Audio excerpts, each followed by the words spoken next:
जीत तो ही ऐसी चाहिए सब ही की सहिले,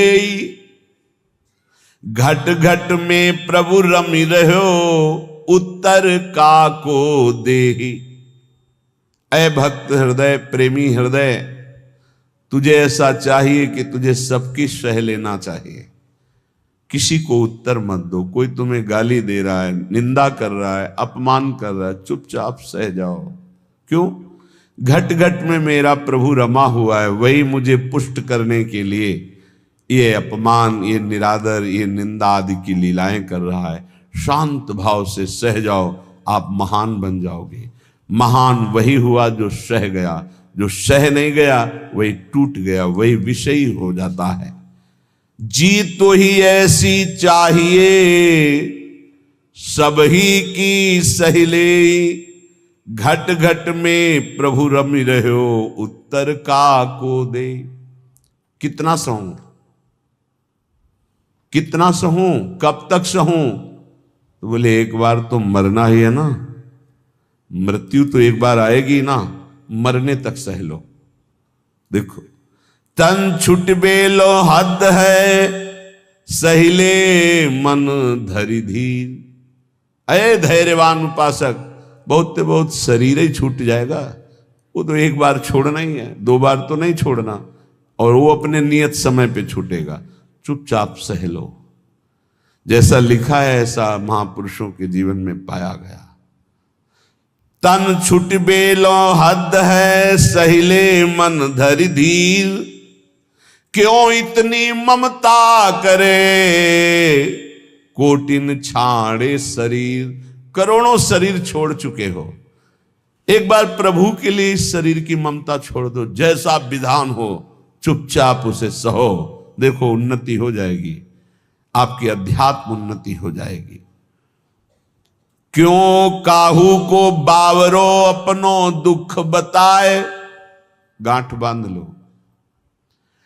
अपनी पीड़ा अपने हृदय की हमारे हृदयेश्वर प्रभु जानते हैं। किसी से भी मत कहो, किसी और के कहने से वो खुद पीड़ा युक्त है, वो खुद प्रभु के आश्रित है, तुम भी प्रभु के आश्रित हो, क्यों किसी से कहते हो? बुरी सखी कितनी बढ़िया बात बता रहे। क्यों काहू को बावरे अपनो दुख सुनाए। अगर वो बहुत वैष्णव है, भक्त है, तो वह ही में दुख पावई तेरी पीर न जाए। तेरी पीड़ा तो नहीं मिट जाएगी ना, वो और दुखी हो जाएगा। अगर भक्त नहीं तो उपहास करेगा। रही मन मन की मन व्यथा रखिए मन में गोए। ये सुनी ठलई हैं लोग सब बांट न ली है कोई। इसलिए अंदर की बात अंदर ही रख के केवल प्रभु, केवल प्रभु। रे मूरख क्यों चतुर बने अरुझत बारंबार। भलो भलो कई छाड़ी दे बहु बातन व्यवहार। कभी कभी उपासक फंस जाता है कि हम दूसरे का कल्याण कर देंगे। अरे मूर्ख मत बन, बहुत प्रवीण है। अरे सब में प्रभु विराजमान है। चर्चा भी करनी है तो प्रभु के सुख के लिए, परमानंदमयी प्रभु के यश गान के लिए। स्वांता सुखाए तुलसी रघुनाथ गाथा, स्वांता सुखाए। हमें भगवान ने यश गाने का अवसर दिया है, हम दूसरे का कल्याण कर दें इतनी सामर्थ्य नहीं। कह रहे हैं रे मूर्ख, ए मूर्खता मत करना। क्यों चतुर बने अरुझत बारंबार। इतनी बार समझाया, इसको समझ में नहीं आता, ऐसा वैसा, ये बहुत दुष्ट है, नीच है। भूल गए कि सामने शिष्य का नाटक करने वाला सिर्फ भगवान ही है, दूसरा कोई नहीं है। सबके अंतःकरण में घट घट व्यापी परमात्मा ही बैठा हुआ है। अय उपासक, भलो भलो कही छाड़ी दे बहु बातन व्यवहार।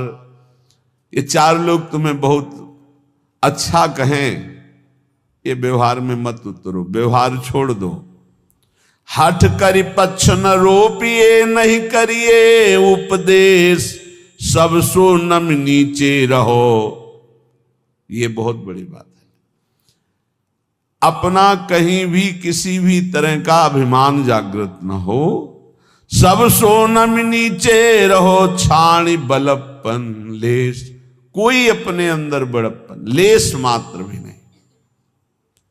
अगर कोई अपना पक्ष विजयी हो रहा है कि हम जीत गए इनसे ज्ञान, मौन हो जाओ। हारे को हरि नाम, चुपचाप नाम जप करो, अपना पक्ष रोपिए मत। सब में प्रभु विराजमान है।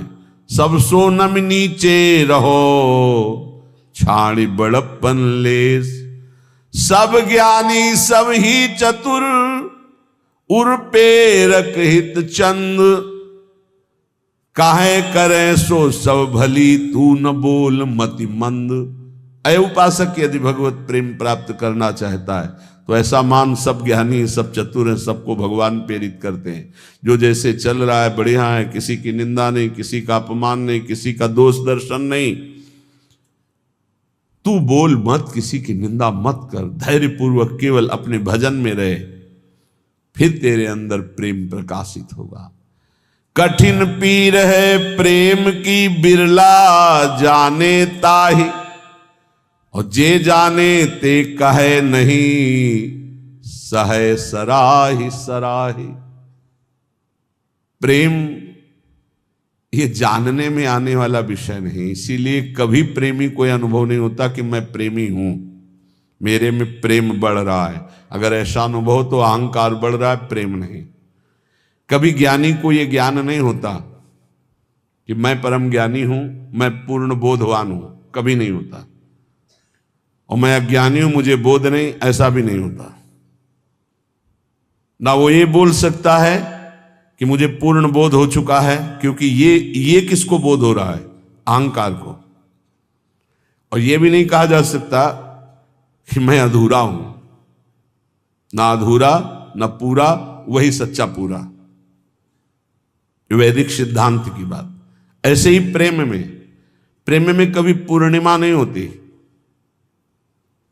प्रेम सदा बढ़िबो करे प्रतिक्षण वर्धमानम, ज्यों शशि कला सुबेश। सच माने चंद्रमा जैसे कि अपनी कलाओं से बढ़ता रहता है। पर या में पूनो नहीं ताते कबहू न शेष। इसमें कभी पूर्णिमा नहीं होती प्रेम में, ये बढ़ता ही चला जाता है। अब प्रेमी को ये अनुभव नहीं होता कि मेरे में प्रेम है। अगर अनुभव होता है तो अभी अहंकार शेष है, वो अत्यंत दैन्य रहता है, उसको अपने अंदर प्रेम की कमी दिखाई देती है, वो रोता है प्रेम के लिए। जब उपासक अपने आराध्य देव के निरंतर चिंतन में चित्त को डुबोता है, संसार से पूर्ण रूप से उदासीन हो जाता है, तब उसके अंदर की विशुद्ध प्रेम वृत्ति, ममतामयी वृत्ति अपने आराध्य देव में लगती, तभी ये दिव्यता अध्यात्म की उसमें जागृत होती है। श्रीपाद प्रबोधानंद जी महाराज कह रहे हैं, बहुत बढ़िया श्रीधाम वृंदावन की महिमा का ऐसा रसास्वादन करा रहे हैं कि जीव का परम कल्याण हो जाए। दविष्ठे यस्तिष्ठे दति कृति निष्ठा कुविषये सकृत वृंदाट व्यास तृणकमपि वंदेत सुकृति सतत प्राणस्योच्छृंखल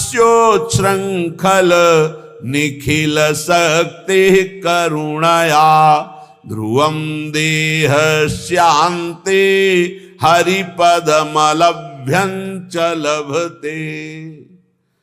ध्रुवम सत्य, देह शांति, शरीर पूरा होने के बाद हरिपद मलभ्यंच लभते। अलभ्य लाभ हरिपद परम पद की उसे प्राप्ति होती शरीर छूटने के बाद। किसको? बोले दविष्ठे यस्तिष्ठे दति कुकृति निष्ठा कुविषय। कुकृति निष्ठा, गंदे आचरण करने वाला निष्ठा पूर्वक, मतलब महापापी। कुविषय, गंदी बातों में, गंदे विषयों में जिसकी निष्ठा पूर्वक पाप रति है, वो तो वृंदावनवासी होगा। बोले नहीं, दविष्ठे यस्तिष्ठे, दविष्ट, दूर देश में रहने वाला, घोर पापाचरण करने वाला, कुकृति निष्ठा, निष्ठा पूर्वक कुकृति, गंदा आचरण करने वाला, जैसे इस समय आराधना, इस समय आराधना, उसका जीवन ही ऐसा है, गंदे आचरणों का निष्ठा पूर्वक आचरण करना, एकदम महापापी। दूर देश में रहता है, महापापाचरण करता है, पर संयोग वशात सुकृति जनों के संग में वो एक बार वृंदावन आ गया। संयोग वशात उसकी दोस्ती किसी ऐसे से हो गई, चलो यार एक बार वृंदावन चल, नहीं हमें कोई मत, हमारे साथ चलो, पैसा हम लगाएंगे, आपको खवाएंगे पियाएंगे, घुमा के ले आएंगे, यार चलो ना। अब वो चल पड़ा। सुकृति, किसी पुण्यवान के प्रभाव से वो वृंदावन आ गया। उसकी कोई रुचि नहीं, कोई श्रद्धा नहीं, कोई निष्ठा नहीं। सकृत, एक बार वृंदाटव्यास्तृणकमपि वंदेत सुकृति। अब उसने चलो बिहारी जी के दर्शन करे आवे, अब उसके साथ गया। जैसे यहां कई ऐसे दर्शन में आते हैं सुबह कि वो स्वयं नहीं आए, उनकी कोई श्रद्धा नहीं, उनको लाया गया है। जैसे किसी श्रद्धालु गृहस्थ की गाड़ी का वो ड्राइवर है, या कोई ऐसे घर का कोई सदस्य है, सब चल रहे हैं तू भी चल, तो उसकी चेष्टा दिखाई देती है कि ये श्रद्धा से नहीं आया, इसे जबरदस्ती लाया गया है। वो खड़ा है, ऐसे देख रहा है, दृष्टि गई, उसकी ये मुद्रा और उसके देखने का तरीका बता रहा है कि वो श्रद्धा से संत दर्शन के लिए नहीं आया।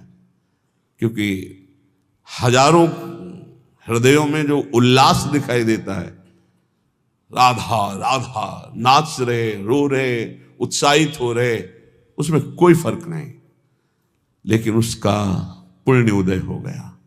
पुण्य पुंज बिन मिले ही ना संता।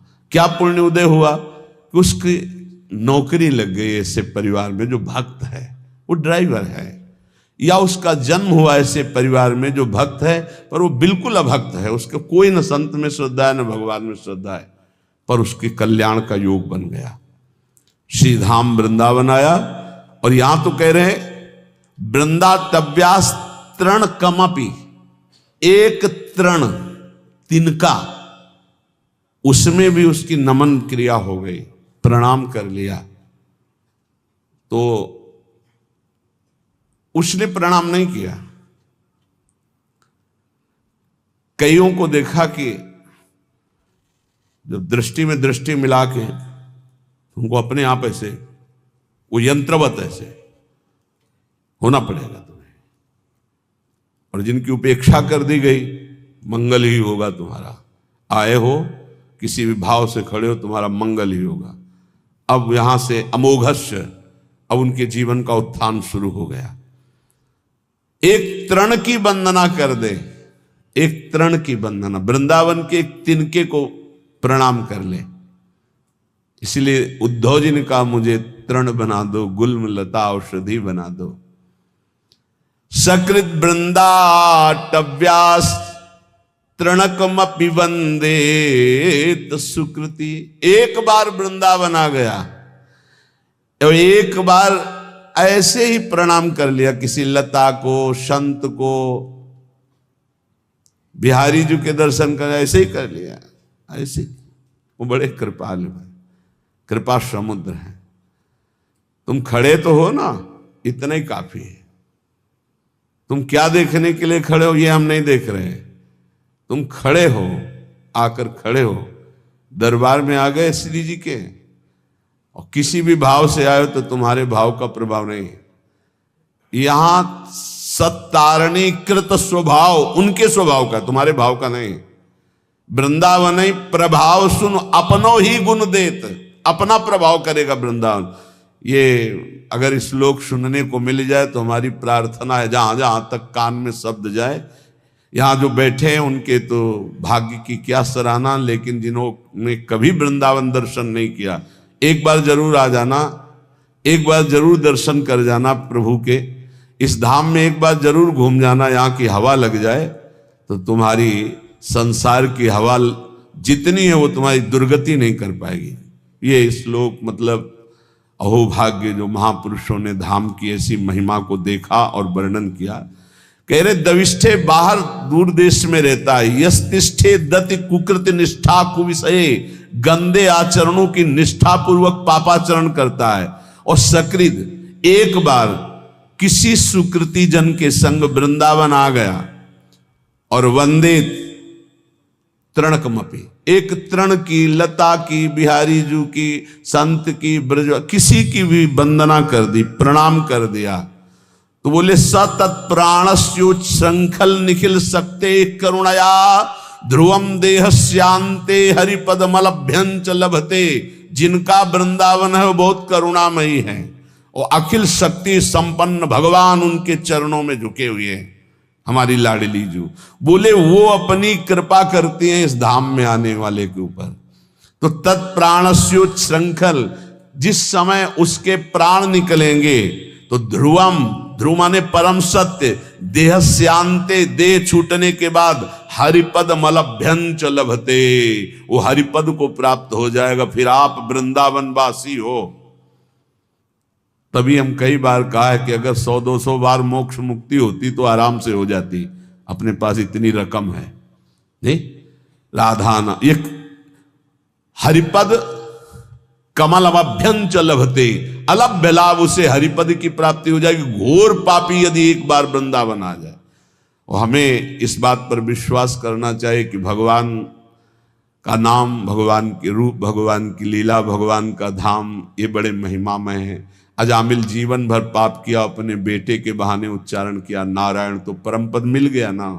ये तो धाम है, यहाँ की रज एक बार लग गई, एक बार प्रणाम कर लिया और फिर वो चला गया।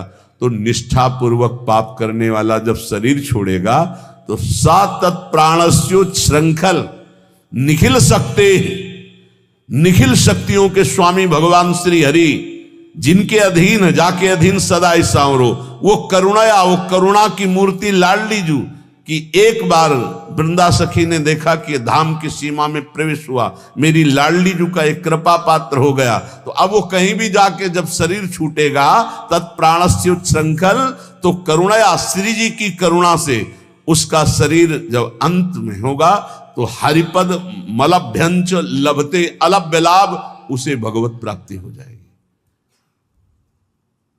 कई बार कहा है आप लोगों से कि निश्चिंत रहो, आपका पास बन गया है, आपका पास बन चुका है। क्यों? बोले हमारे माई श्यामा जी को राजी हमारा पास है, हम वृंदावन, प्राण वृंदावन सर, एक बार प्रणाम की बात कही, हमारा तो जीवन वृंदावन है। कुबेराणाम कोटिर हसति धन संपत्ति भी रहो। वृंदावन जब कृपा करके संपत्ति देता है तो कुबेर का उपहास करने वाली संपत्ति होती है वृंदावन वासी के पास। कुबेर के पास पांच भौतिक माइक संपत्ति है, लेकिन वृंदावन वासी को प्रिया प्रीतम की प्राप्ति होती, दंपति संपत्ति पाइए। बोले कुबेराणाम कोटिर हसति धन संपत्ति भी रहो। कुबेर एक नहीं, करोड़ करोड़ कुबेर ऐसे भी उपहास के योग्य हो जाते जो वृंदावन वासी को संपत्ति मिलती है। जैसे आप अपने मकान को अपना मानते हैं, संपत्ति को अपना मानते हैं, ऐसे पूरे निकुंज को सहचरी अपना मानती है। उसके प्रिया प्रीतम, उसका संपूर्ण निकुंज, संपूर्ण वैभव उसी का। ऐसा अनुभव नहीं होता कि इनके भी प्रिया प्रीतम है। अब वो अंतर की बात शायद पकड़ पाओ कि ना पकड़ पाओ। एक ही मन है निकुंज में, दूसरा नहीं है, एक ही मन है। अनंत सहचरियां एक मन, एक ही वृत्ति है। जैसे एक सहचरी पान की बीड़ी पवारे प्रिया प्रीतम को, तो हर सहचरी का मन उस समय पान की बीड़ी ही पवा रहा है। एक सहचरी आनंद मगन होकर प्रिया प्रीतम को गान सुना रही, तो हर सहचरियों का मन गान में, मतलब वहां दो मन नहीं है। अब वो अलग अलग मन वाले, अलग अलग बुद्धि वाले और पार्थिव क्षमता वाले कैसे आप अनुमान भी नहीं लगा सकते। संपूर्ण निकुंज मेरा, क्योंकि मेरी प्रिय सखी श्री किशोरी जो है, मेरी सखी है, मेरी स्वामिनी है, मेरी किशोरी जो है। तो कुबेराणाम कोटिर हसत धन संपत्ति भी रहो। जो दिव्य वृंदावन की, एक बार अकबर सम्राट श्री स्वामी हरिदास जी के दर्शन पाए, उसने सोचा कि कुछ ऐसी सेवा करनी चाहिए जिससे स्वामी जी प्रसन्न हो जाए। स्वामी जी से कहा, स्वामी जी कुछ आज्ञा कीजिए सेवा करने की, प्रबल हमारे अंदर इच्छा है, आप आदेश कीजिए। वह नहीं, तुम्हारी सेवा की कोई आवश्यकता नहीं। स्वामी जी प्रार्थना है, कोई सेवा तो बता दी। तुमका तुम सेवा करने लायक ही नहीं हो। तो उसने कहा ऐसा क्यों? बोले तुम्हारे पास संपत्ति ही नहीं कि सेवा कर सको। तो तानसेन की तरफ देखा कि बता दो कि सम्राट हैं, बादशाह हूं। स्वामी जी का मुझे पता है, लेकिन तुम्हारे पास संपत्ति नहीं है। उनका आप आदेश तक कीजिए। तो उनका लिवा जाओ, इनको केसी घाट की एक सीढ़ी टूटी हुई है, उसको बनवा दो। एक सीढ़ी? बोले जाओ तो तुम। जब वहां गए तो दिव्य रत्नों से जटित यमुना की वो सीढ़ी लौट के आए, चरणों में गिरे, बोले नहीं है, हमारे खजाने में रत्न ही नहीं है जिस रत्न की दिव्य वृंदावन की झांकी करा दी। इसीलिए जो भक्त नामावली गान करते हैं तो भगवत रसिक जी ने इसीलिए उसको कि उसको सौभाग्य मिल गया स्वामी जी की कृपा से, स्वामी श्री हरिदास जी का दर्शन और उनकी कृपा से दिव्य वृंदावन की झांकी, क्योंकि ललिता जी के साक्षात स्वरूप हैं। कांप गया और लौट के आया कि स्वामी जी परम सत्य बात है, मैं सीढ़ी का कोना भी नहीं बना सकता, क्योंकि जिन रत्नों से सीढ़ी बनी हुई है वो रत्न ही नहीं हमारे पास। तो क्या कह रहे? कुबेराणाम कोटिर हसति धन संपत्ति भी रहो। जो वृंदावन वासी श्यामा श्याम के उपासी को वैभव मिलता है, करोड़ों कुबेरों का उपहास करने वाला वैभव होता है, अर्थात करोड़ों कुबेर भी उसकी समानता नहीं कर सकते। तिरस्कुर्या द्वर्या नपि सुरगुरुन बुद्धि विभवई। जो वृंदावन उपासी है उसको ऐसी बुद्धि प्राप्त होती कि बृहस्पति जी का उपहास हो जाए। बृहस्पति जी की भी क्षमता नहीं। जो वृंदावन वासी की बुद्धि में प्रवीणता आती, क्या प्रवीणता आती? बृहस्पति जी देवगुरु हैं, लेकिन वो वहां से ये नहीं देख सकते कि प्रिया प्रीतम के मन में क्या चल रहा है। और वृंदावन वासी राधा उपासी मन मन की रुचि जानी नेह विधि अनुसरे। प्रिया प्रीतम के मन में क्या चल रहा है ये जानकर प्रिया प्रीतम की प्रेम पूर्वक सेवा करते हैं। मन मन की रुचि जानी, प्रिया प्रीतम के मन की रुचि जानकर। ये बृहस्पति जी में सामर्थ्य नहीं। प्रिया प्रीतम को कैसे सुख पहुंचाना है ये बृहस्पति जी की बुद्धि। संपूर्ण बृहस्पति जी का ज्ञान उद्धव जी को प्राप्त है। बृहस्पति जी गुरु हैं उद्धव जी के, लेकिन उद्धव जी जब वृंदावन में आए तो अपने को ज्ञानहीन पाया। गोपियों के समक्ष और चरणों में लौट गए, बोले अभी तक मुझे इसका परिचय ही नहीं था। तो जिसे बृहस्पति जी को भी परिचय नहीं है वो है वृंदावन प्रेम रस। यहां कह रहे श्रीपाद की जो वृंदावन के राधा चरणारविंद की उपासना करता है उसकी बुद्धि में जो बात आती है वो बृहस्पति जी की भी बुद्धि में नहीं। तिरस्कुर्या द्वर्या नपि सुरगुरुन बुद्धि विभवई। सुरगुरु बृहस्पति जी की बुद्धि का भी तिरस्कार करने वाला ज्ञान, अद्भुत प्रेम वृंदावन उपासक को प्राप्त होता है। अशोच्या स्त्री पुत्रादिभिर्षम इड्यो हरिरसात् छुको प्रहलाद्यरति कृधि वृंदावन वने। श्री सुखदेव जी प्रहलाद आदि जिन प्रभु की रति को प्राप्त हुए, आश्चर्य की बात है, बड़े सोच की बात है कि लोग स्त्री पुत्र आदि में आसक्त होकर ऐसे मानव देह को भगवान की भक्ति प्रेम रस में ना डुबो करके व्यर्थ में नष्ट कर देते हैं। श्रीपाद का कहना है कि जहां ऐसा वैभव मिलता है, जहां ऐसी बुद्धि मिलती है, जहां का ये प्रभाव है कि एक बार आ जाए, प्रणाम कर ले इस भूमि को, तो उसको अंतिम समय परम कल्याण की प्राप्ति होती है। तो अपने परिवार के राग में फंसकर, मोह में फंसकर पापाचरण करते हुए जो जीवन व्यतीत करते हो, तो ये व्यर्थ जीवन है। इसको सार्थक करने के लिए निरंतर नाम जपने का अभ्यास करो। कभी कभी वृंदावन आकर दर्शन कर जाओ। जो कर्म करते हो पापाचरण उसमें ना हो, वो कर्म भगवान को अर्पित करो। इसी जन्म में भगवत प्राप्ति हो जाएगी।